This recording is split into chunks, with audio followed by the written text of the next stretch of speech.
Hello, everyone. Despite my strong faith, there are times when I occasionally understand the appeal of atheism.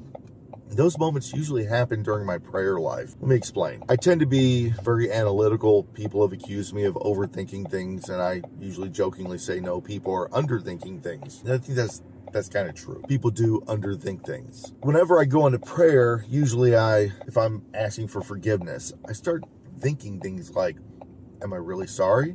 Did I do that thing intentionally? Why did I do it? Will I do it again? Do I really want to stop doing it? And these thoughts, they cloud my mind, and I'm going through this mental progression. Okay, so you're tasked with normal things that everybody kind of goes through every day. I guess what you're trying to lay out here is that you're a normal person. Continue. And I believe it's maybe the good Lord's way of keeping me honest, or maybe it's some type of self-flagellation of chastising myself by, recognizing that I'm just probably never going to stop doing some of the stupid stuff that I do. So basically, you're providing yourself with a false dichotomy of either, well, it's God doing it, or I'm just punishing myself, which I'm not going to kink shame. Some people like the self-flagellation deal. It's stressful. I usually try to end my prayer with, dear God, you know who I am. You created me. You know my weaknesses. You know my positives. Exploit my however you can to make me a better person. Wait, did you just end? You said that you end your prayer with telling God, hey, I know you exploit my weaknesses, but ultimately, I also know it's for my own good. This is like Stockholm Syndrome turned up to 11 right here, except for, religion and God. Do whatever you need to do to correct my bad behavior. And I just try to humble myself and recognize that I'm a very flawed human being. I'm never going to live up to his standards.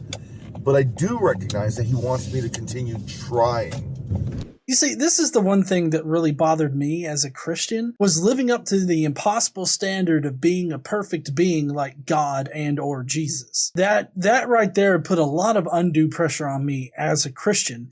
And that's one of the things that was really heavy on me that lifted once I realized that this God probably most likely doesn't exist. So I didn't have to worry about being a perfect being. Yes, we are all flawed, but that's okay. That's kind of what it means to be human, is to be flawed. We're not perfect. And I think that it's very emotionally abusive and toxic to require somebody to try to be perfect. But also, please, for anybody out there that is religious, don't depend on God to correct your bad behavior. It should be you that corrects your bad behavior if you determine what you're doing to be bad. It's up to you.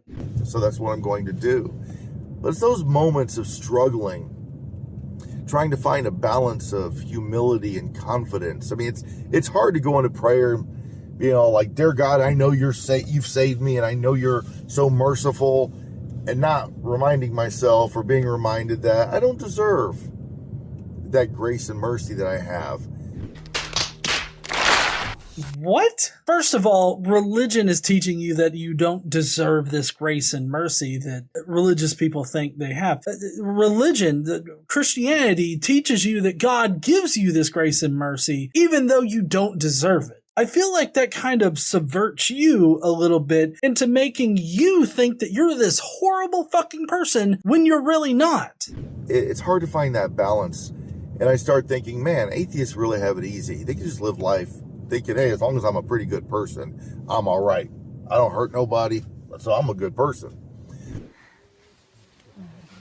Hi. Okay. I mean, this is a little bit of a left turn here from your existential crisis while praying to God, but I mean, yeah, atheists don't have to worry about being perfect. So I guess in that sense, we do have it a little bit easier, I guess. But I honestly don't think that anybody should try to be perfect. I still struggle with that on a daily basis, not being perfect or making mistakes. And I don't know if that stems from my religious background, because I really wasn't all that deep into the faith, for most of my of my life. It could have subconsciously been there. It could have been subconsciously planted that I have to be perfect in order to be a good person. And I feel like this highlights the toxicity and the abusiveness of religion in general.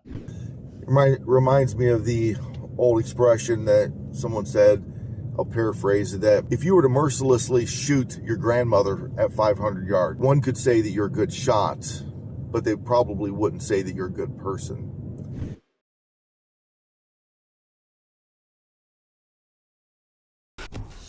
Okay.